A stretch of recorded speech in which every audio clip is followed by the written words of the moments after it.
Hello everyone, this is Kathy from the Daily Marker. I'm so excited. Today is the first day of the 30-day coloring challenge. This is my 10th one. I'm so excited. So I wanted to talk with you and show you, we'll discuss this later, but why not make an art piece out of your coloring? And I want to show you that you don't need expensive markers. I used one Copic to see if it would work with these Bic and Sharpie markers. And this entire stamp, it's called Big Sexy Leaves from Power Poppy, and it's gorgeous. I love it so much. So I'm coloring with Sharpie markers. Right now I have a Bic marker. You know, they're about the same. There's a different range in tips and stuff. So what I did was, first I put down the dark color just for some color variation in between these skinny little leaves, little palm leaves perhaps. So I have my dark color. You can see I'm putting that down right there. And now I'm going on top of the dark color. This is what I do with Copics when I'm color smashing. So you take the light color and you put it on that line of the dark color, and then that sometimes you have to work it, but it mutes it out, and then you don't have that distinctive line there. And then I'm going to color in the rest of the background with this lighter color. There's actually not a lot of background to color on this stamp, and it's pretty easy. Now you can see right here, this illustrates a little bit better how I do that dark area. Don't worry about where you put your dark area, just put it down. And then I'm going into that empty space, and now I'm butting up and hovering on that line a little bit to soften that line. And I don't know what's in these markers. I'm not a detailed person when it comes to formulas and details about supplies. I like to take my time and add details to my cards. So it works. I don't know what's in it, but it works. And when I do the pink, when I color the pink leaves, I did put some, I just wanted to see how Copic reacted with the Sharpie. And it worked. So, feel free, just kind of consider to combine, if you have Sharpies, you don't have many markers, you're just getting started. And if you don't have Copics or alcohol markers, pick up some Sharpies. You can be successful and have a great coloring session as well. So there's going to be, like always in my videos, there'll be slow areas, and then when like here now, you don't need to see this again in slow version, so I'm just speeding that up. And then I'll be moving on to some of these other big, exciting leaves. And I can't wait to show you the center leaves on this. Okay, so we're taking a break. I'm showing you my craft room. I've picked up my clipboard. And this is one thing I talk about when... Okay, stop. Look at this. This is how it was when I colored it with the greens. And then now, in a second, you're going to see where I outlined it with a black Sharpie marker. And it just stands out. It's a little bit more crisp, a little bit more bold. And then we're going to color. But using a clipboard, this takes a little bit of time when you're coloring. So when I'm traveling, I like to talk about posture. If you can sit back and prop a pillow or your knees and rest your clipboard on that and lift your gaze and your coloring, that saves neck pain, neck stress. So I've grabbed my clipboard, and I did that when I finished up the background. I was watching the hockey game, and then when I'm not on video, I'm coloring, lifting my gaze. Now, on this leaf, I just took a pink Sharpie, a red Sharpie. I drew the veins down the leaves, and now I'm just filling in with a light pink color. And I'm not worrying about going over that pink line so much. And I'm also leaving a white edge around on this leaf. Now I've picked up my marker. I wanted to get a little bit more intensity without a lot of work in that center, and it worked fine, and this is the only time that I'm using it on these pink things, just to see. Now I have my Sharpie, and I'm just doing some little squares and splotches and just kind of using an artistic license on the petal.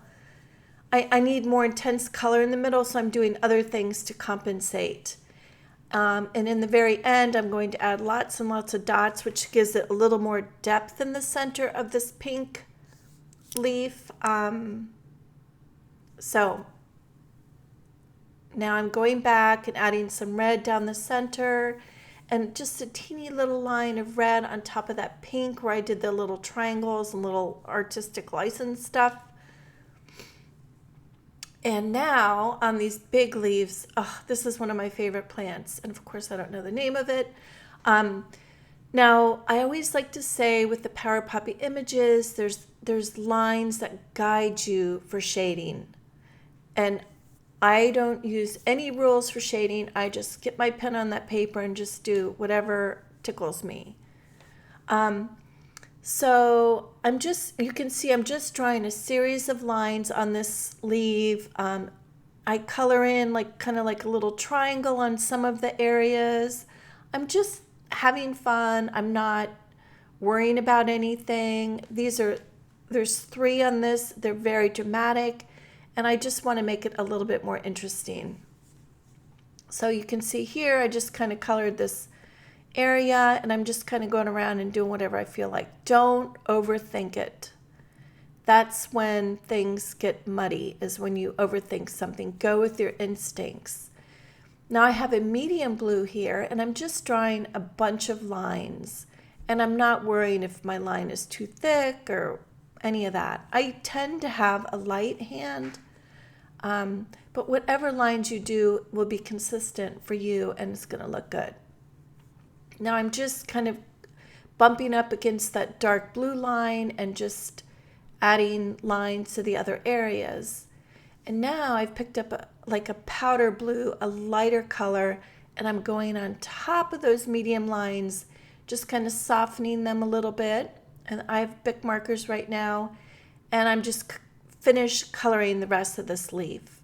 And then I'll do the same thing on the other 2 leaves. But I love how it's so bold. So I just thought it'd be fun to do a green background and then just do fun kind of Lily Pulitzer, just fun colors on the rest of this. Okay, so I'm all excited. Do I sound amped up? So while I finish this, it doesn't really bear any explaining. So I'm just going to chat for a second. So one thing, rather than stamping a ton of images for this coloring challenge, if you're a repeat person, thank you so much. Maybe just work on, something a little bit more involved. So here it shows, the dark lines on the right, then the dark and the medium on the left, and then the finished flower here at the bottom. But if you work on something bigger and maybe just do a leaf a day or something, and then just buy some inexpensive frames at Michael's or Joann's or somewhere, your local framer, they always have pre-made frames, and then just do kind of like a collage on your wall. So I just wanted to suggest that. Now I'm just putting some orange down on the tips of these leaves, and then I'm just going to do a line between the orange and the white. I want to leave some white in the center of these skinny little petals. So now I've picked up a peach, and I'm just tracing over that line, and I'm being very careful to leave some white. This coloring this way is so easy.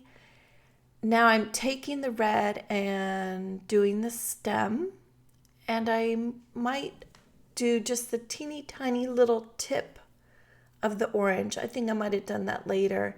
And I'm just going back with this pink to see, I don't know, I'm just messing around. So now the center leaf, it's gorgeous. And I've seen these in the plant stores, so I can't wait to come to that. Now these cute little leaves are so fun. So I kind of drew like a little L shape on all of the petals, and then I did a big circle, and then I'm going to fill that in. So I'm kind of just doing my own thing on these. I didn't feel like coloring it. So sometimes if you don't, I just didn't feel like coloring it. That's just how it goes.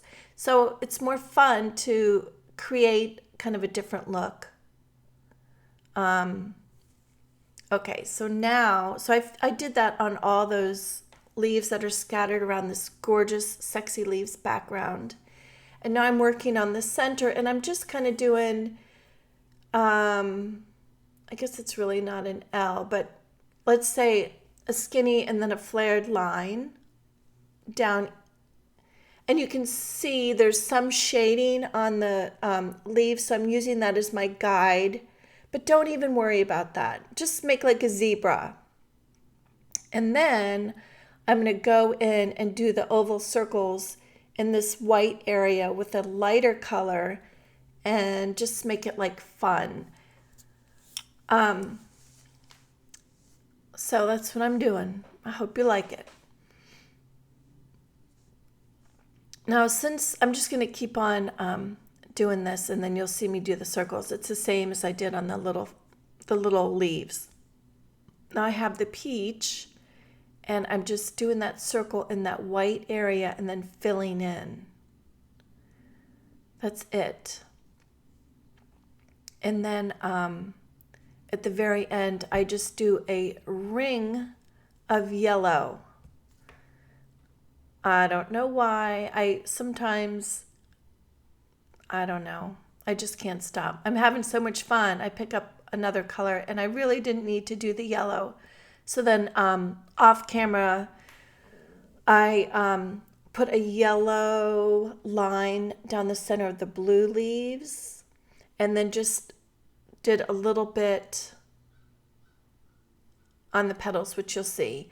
So now I'm just adding I have a fine tip marker. It's a gel pen. I don't know what it is.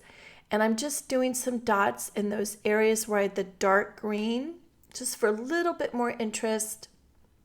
This is a good thing to listen to the news. Gosh, the news is depressing. So listen to music or a podcast or something and just do these little dots. Also, a very good thing to use the clipboard. So keep that in mind. Lift that gaze, put those shoulders back, knockers up. So you can see all the little dots here. You can see the yellow circle in the center thing, and then the little yellow accents in these blue leaves. So then I had a frame on hand. I stuck it in there. It's a shadow box frame. So why don't I give this away? I'm going to give this away on my blog today. So hop on over there, leave a comment, and I will give it away. So have a great day, and thanks for watching. See you soon.